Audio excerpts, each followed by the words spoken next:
Right now, breaking news on News Channel 8.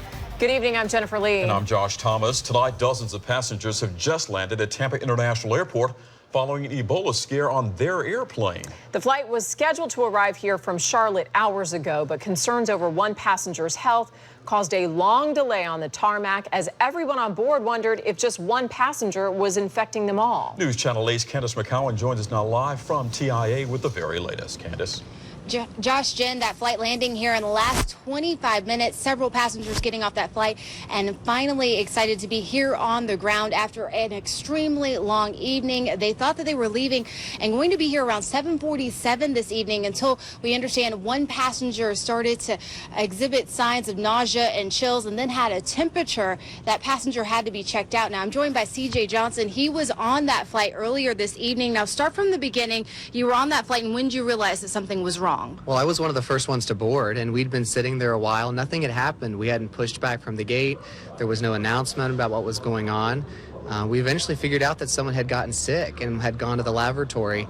And then word started spreading that, hey, this is someone that's sick. And I heard that she had been in Africa. And of course, people started thinking, well, maybe Ebola, maybe she has Ebola. So scares on the plane there pretty quick. Yeah, and you said eventually you did get some communication from the flight crew saying, hey, all clear. Yeah, we sure did.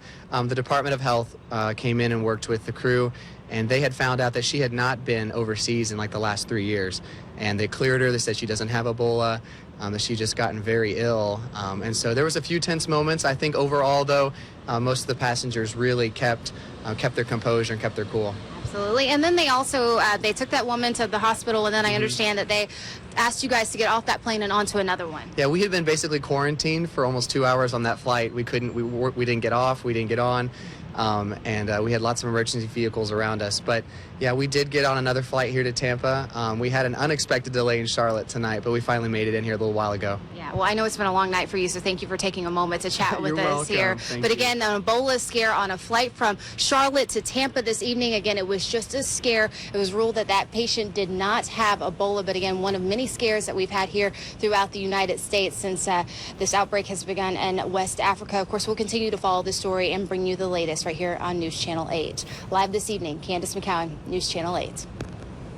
All right, thank you so much, Candace, for that live report. And other Ebola headlines tonight. An internal report says the World Health Organization bungled the fight against Ebola in West Africa.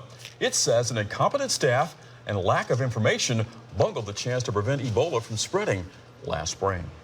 President Obama named political operative Ron Klain as Special Ebola Response Coordinator, dubbed an Ebola czar, charging him with coordinating the efforts of government agencies and hospitals. And there was a scare in the D.C. area where a woman vomited on a bus and said she'd recently been to West Africa. Health officials now say she does not have Ebola. And in the Caribbean, a Dallas healthcare worker is quarantined on a cruise ship. She handled an Ebola specimen before going on vacation. Tonight, that Carnival ship is returning to the U.S. because Mexico and Belize refused to let it dock. In other news.